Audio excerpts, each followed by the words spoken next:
खुलुमबाय स्टुडियाव दं आं उदांस्रि मोसाहारि। नैजिसेथि बड'फा उपेन्द्र ब्रह्म सुबुंथिनि फायखि बान्था 2024 खौ दिनै पद्मश्री अनुराधा कइरालानो गथायबाय।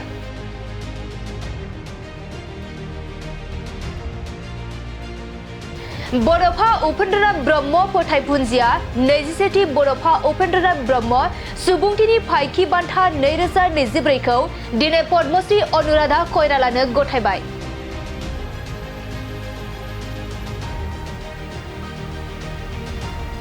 क'क्राझारनि बड'फा कालचारेल कमप्लेक्सआव खुंफुंनाय मोनसे जर'खा हाबाफारिनि गेजेरजों 27थि बड'फा उपेन्द्र ब्रह्म सुबुंथिनि फायखि बान्था 2024 बान्था महरै बड'फा उपेन्द्र ब्रह्मनि मुसुखा गांसे दख'ना गांसे जोमग्रा मान बिलाइ 2 लाख रांनि चेकखौ पद्मश्री अनुराधा कइरालानो गथायो बड'फा उपेन्द्र ब्रह्म फोथायफुंजिया। बे हाबाफारियाव गाहाय आलासि महरै पेट्रिसिया मुकिम बड'फा उपेन्द्र ब्रह्म फोथायफुंजिनि मासिगिरि डक्टर दिमासा दैब्रां मोसाहारि मन्त्रि उरखावगोरा ब्रह्म बर' थुनलाइ आफादनि आफादगिरि डक्टर सुरत नार्जारि दुलाराय बर' फरायसा आफादनि आफादगिरि दिपेन बर' BKWSनि मावफुं सोद्रोमा अनिल बसुमतारी महिपाल बर' BTCनि मावफुं सोद्रोमा डक्टर नीरज स्वर्गियारि आरो गोबां सोद्रोमाफोरा हाबाफारियाव बाहागो लायो। हाँ, हमको ये अवार्ड मिला है जो वो आप लोग सबको एक ही होता है, आपको सिर्फ नहीं सब हम लोग जितना भी है सबको बोलता है कि उसको अवार्ड मिला। ये अवार्ड नहीं है, ये जिम्मेवारी है कि तुम और काम करो, बेटियों को बचाओ, उनके लिए अच्छा करो। वही मेरा सबसे बड़ा, ये भी एक और बड़ा जिम्मेवारी और बड़ा टोपी लगा दिया। और आगे क्या क्या काम करने के लिए आप कोशिश हम लोग ये हमने अभी भी कहा था कि हमारे बेटियां को अब हमारा यहाँ तो नहीं है और सभी इंडिया में है, इंडिया का बॉर्डर ओपन है, तो यहाँ पर हम लोग का बच्चे लोग को लाकर कोठियों में बेच देता है, तो हम लोग वहाँ से रेस्क्यू करते हैं, हम लोग उनको रोकते हैं। उनको जब रेस्क्यू कर लाता है तब तो हम लोग उसको डिफरेंट स्किल्स सिखाते हैं। पहला नंबर तो हम लोग उसका स्किल सिखाते हैं, दूसरा उसको कौन उसको लेकर गया क्रिमिनल आइडेंटिफाई करते हैं, तो क्रिमिनल आइडेंटिफाई करने के बाद में वो क्रिमिनल के जेल करता है। अभी तक हम लोग ने 2500 क्रिमिनल को जेल किया है और ये जोक नहीं है, अभी तक कोई भी किसी ने नहीं किया, तो हम लोग अभी भी कर रहा है। और उसके बाद में बच्चियों को हम लोग बोलते हैं कि आप क्या काम करेंगे, कोई बोलता है कि मेजर जो हो गया वो काम करना चाहता है, जो माइनर है वो कुछ सीखना चाहता है, पढ़ना चाहता है, हम लोग सब कर देते हैं। हम लोग का बहुत बड़ा स्पेस है, स्कूल है, ट्रेनिंग सेंटर्स है, प्रिवेंशन होम्स है,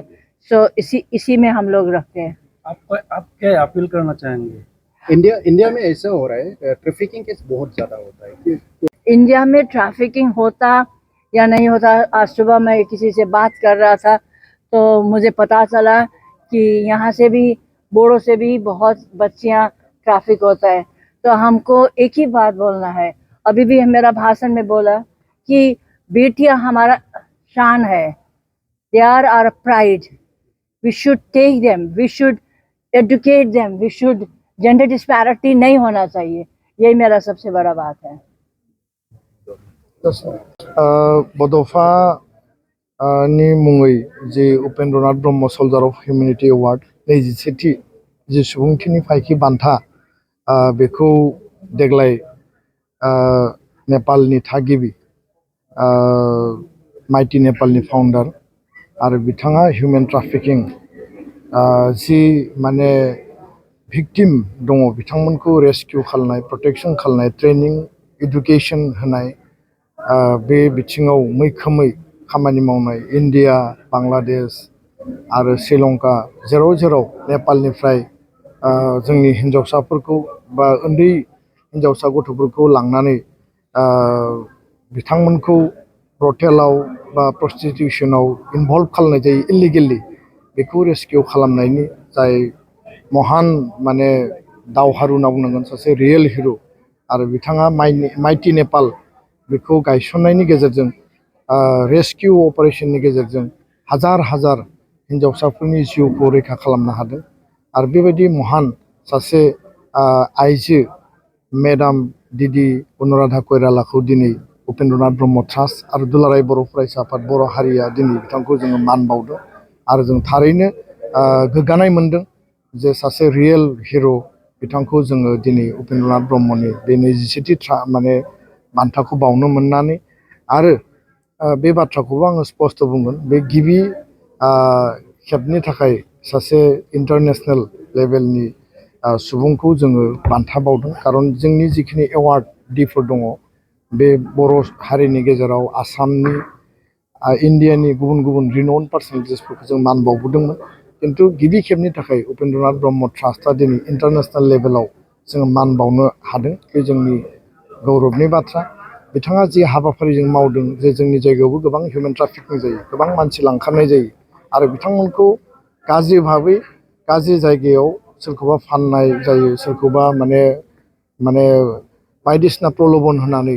माने साख्रि मोनगोन रां बुरजा मोनगोन बायदिसिना प्रलोभन होनानै जोंनि बेकवार्ड ओनसोलाव बा इलिट्रेट जिखिनि मानसिफोर दङ बा रांखान्थिनि आंखालनि थाखाय बिथांमोनखौ प्रलोभन होनानै लांनाय जायो